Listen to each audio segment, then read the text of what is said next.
adalah seorang sahabat bernama Sa'labah bin Hatib Al-Ansari.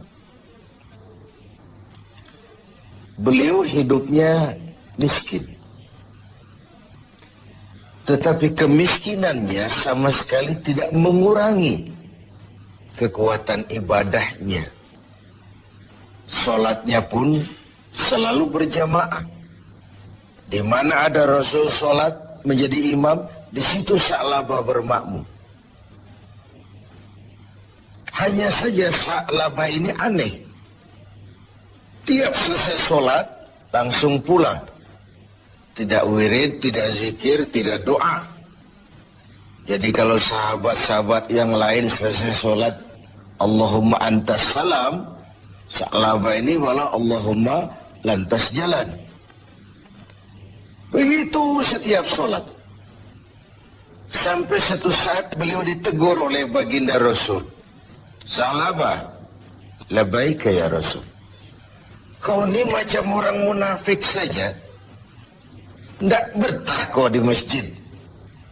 Atau tidak pentingkah doa dan wirid itu menurut kau? Tiap selesai sholat, pulang. Salam, pulang. Kenapa begitu Sa'labah?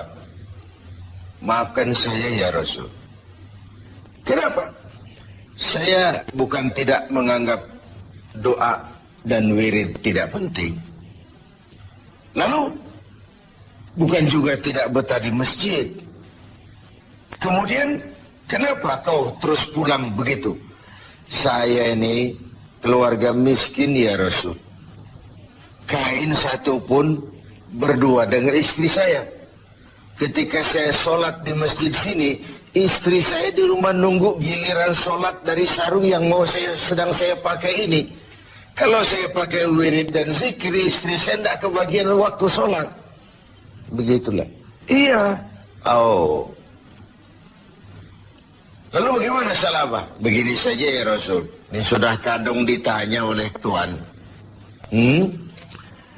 Tuhan kan Rasul. Ya. Kenapa memang? Bahwa Rasul itu kan doanya jarang meleset. Maksud kamu? Tolonglah doakan saya kepada Allah agar saya jadi orang kaya. Kalau saya kaya, sarung punya sendiri, istri punya sarung sendiri, tenanglah saya beribadah. Rasulullah senyum. Kemudian bilang, Sa'labah, saya ya Rasul. Kau kan orang Islam? Iya. Bagi orang Islam, contoh yang paling utama itu siapa? Ya Tuhan ya Rasul. Kau lihat saya kaya? Tidak. Lalu kenapa kau mau minta kaya? Begitu ya? Iya, sudah pulang saja. Pulanglah Sa'labah. Esoknya ketemu lagi dengan Rasul. Gimana Sa'labah? Sudahlah Rasul, doakan saja supaya saya jadi orang kaya. Sa'labah, saya ya Rasul. Qalilun tuaddi syukrahu khairun min kasirin la tutiquhu. Sedikit kamu syukuri itu jauh lebih baik daripada banyak tapi kau tak kuat mengembannya. Sudah pulang saja. Baik ya Rasul. Hari ketiga kemudian ketemu lagi dengan baginda Rasul. Kali ini sudah dengan tekad yang bulat. Bagaimana Sa'labah? Sudah ya Rasul. Sudah bagaimana? Sudah saya pikir. Lalu, iya sih syukur-syukur. Tapi kalau sarung satu dipakai berdua, sulit juga syukurnya. Sudahlah, doakan saja kepada Allah agar saya jadi orang kaya. Kalau saya kaya, saya akan sedekah, saya akan sholat berjamaah. Wal'ati kulla zi haqqin haqqah. Tiap orang akan saya berikan haknya. Pokoknya bereslah kalau saya jadi kaya nanti. Begitu permintaan Sa'labah. Didesak sedemikian rupa, akhirnya baginda Rasul mengangkat kedua belah tangan, mendoakan Sa'labah. Allahumma razuk Sa'labah. Ya Allah, berikan rezeki kepada Sa'labah. Oleh baginda Rasul, Sa'labah dihadiahkan seekor kambing betina yang sedang hamil. Peliharalah kambing ini Sa'labah, mudah-mudahan bawa berkah bagi kau. Dipeliharalah kambing ini oleh Sa'labah sampai melahirkan 2 ekor sekaligus. 1 menjadi 3, 3 menjadi 5, 5 menjadi 7. Makinlah hari kambingnya makin banyak berkembang biak. Ketika kambing banyak berkembang biak, Sa'labah mulai kesibukan. Datang sholatnya mulai terlambat. Tadinya sebelum waktu sudah menunggu di masjid. Sekarang imam sudah qomat baru dia datang. Lama-lama sholat 5 waktu pun tidak kelihatan. Jumat saja di masjid. Itu pun kalau khatib sudah naik mimbar baru dia datang. Terakhir Jumat pun tidak kelihatan juga. Orang tanya, kemana Sa'labah? Sibuk keluar kota ngembala kambing. Ya wailah Sa'labah. Sayang sekali, celaka Sa'labah. Sampai ketika turun kewajiban membayar zakat, alih-alih Sa'labah malah tidak mau mengeluarkan zakatnya. Sampai di zaman Utsman bin Affan, Sa'labah mengalami kebinasaan dan bangkrut kembali dengan seluruh hartanya. Pemirsa TV 7, riwayat ini adalah sebuah potret bagaimana seorang Sa'labah diuji dengan kemiskinan, dia lulus. Tapi saat diuji dengan kekayaan, dia gagal, berantakan. Ketika miskin dia hamba Allah. Setelah kaya dia pindah menjadi hamba harta. Sikap ini mencerminkan tidak istiqamah. Tidak punya pendirian yang tetap dalam menjaga nilai kehambaan di hadapan Allah Subhanahu wa ta'ala. Bahwa isi hidup ini penuh cobaan, ujian. Quran sudah menjelaskan itu kepada kita. وَلَنَبْلُوَنَّكُمْ بِشَيْءٍ مِّنَ الْخَوْفِ وَالْجُوعِ وَنَقْصٍ مِّنَ الْأَمْوَالِ وَالْأَنفُسِ وَالثَّمَرَاتِ. Dan pasti, dengan lamu taukid, walanabluwannakum, dan pasti kami akan uji kamu dengan sebagian kecil dari apa? Minal khauf, rasa takut. Kadang dalam hidup kita dihinggapi rasa takut yang tidak beralasan. Sudah kaya takut kalau jatuh miskin. Sudah punya kedudukan takut kalau diambil orang. Takut kalau ada mutasi. Takut kalau harus turun jabatan. Sudah hidup takut kalau mesti mati. Takut yang sering tidak beralasan. Wal khauf, rasa lapar.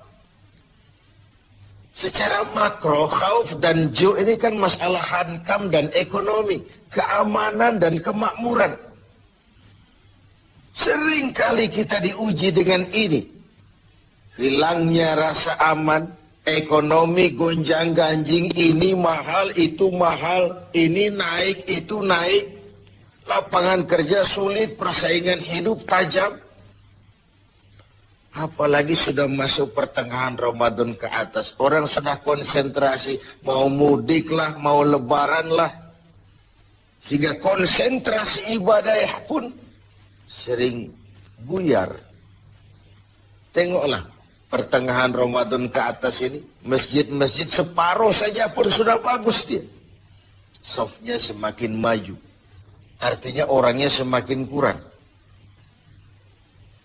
Pemirsa TV 7 yang berbahagia, ujian itu juga dalam bentuk wa naqsim minal amwal, kekurangan harta, kehilangan, rampok, kecurian, wal anfus, kekurangan jiwa, kematian, wal thamarat, kekurangan buah-buahan. Menghadapi ujian, cobaan itu, Allah memberikan sandaran. Wa basyiris sabirin, berikan berita gembira kepada orang-orang yang sabar menghadapi segala macam ujian tadi. Siapa orang yang sabar? Alladzina iza asabathum musibah qalu inna lillahi wa inna ilaihi raji'un. Yang apabila mendapat suatu cobaan segera sadar segalanya dari Allah dan segalanya pun akan kembali kepada Allah. ada baiknya kita angkat satu potret lain. Potret Nabi Ayub alaihissalam. Nabi Ayub sebelumnya adalah orang yang kaya. Beberapa rasul memang kaya. Binatang ternaknya banyak, sawah ladangnya luas, rumahnya bagus. Iblis tidak senang kalau ada orang semut-semut saja, jalan-jalan normal baik-baik saja. Iblis dilapor, Tuhan, hambamu yang namanya Ayub itu mau ibadah karena kaya dia. Coba kalau dia jatuh miskin, selesai ibadahnya itu. Allah bilang, iblis, aku tahu Ayub itu hambaku yang ikhlas. Saya buktikan Tuhan, silakan. Iblis pun turun ke alam ini menggoda Nabi Ayub. Mula pertama dia binasakan binatang ternak Nabi Ayub. Lalu dirusak sawah ladangnya. Sehingga praktis dalam waktu singkat Nabi Ayub jatuh dari orang paling kaya menjadi orang paling miskin. Dan itu tidak mudah. Mudah mengalami frozen emotional attitude, shock. Sudah begitu iblis datang menemui Nabi Ayub yang sedang ibadah di mihrab dalam masjid. Ayub, ya. Sedang apa? Ibadah. Menyembah Tuhan. Tahukah kau Ayub? Kenapa? Tuhan yang sedang kau sembah sekarang ini, dia sudah bikin miskin kau. Sawah ladangmu binasa, rusak. Binatang ternakmu mati semua. Dan kau sekarang jadi orang miskin, Ayub. Buat apa lagi jembah Tuhan yang model begitu? Dia sudah bikin miskin kamu. Nabi Ayub senyum mendengar itu. Benar. Binatang ternak saya binasa. Sawah ladang saya hancur. Dan sekarang saya jadi orang miskin. Alhamdulillahilladzi a'tani wa akhaza minni. Segala puji bagi Allah yang telah memberikan harta kepada saya dan sekarang mengambilnya lagi. Tengoklah Nabi Ayub ini. Ketika binatang ternaknya binasa, sawah ladangnya musnah, bukan innalillahi wala alhamdulillahilladzi a'tani wa akhadha minni. Segala puji bagi Allah yang telah memberikan kekayaan kepada saya dan sekarang mengambilnya lagi. Allah yang memberi, Allah juga yang mengambil. Inilah yang disebut sikap istiqamah. Ibadah kita tidak bergantung kepada cuaca. Sebagaimana di awal tentang Sa'labah bin Hatib al-Ansari tadi.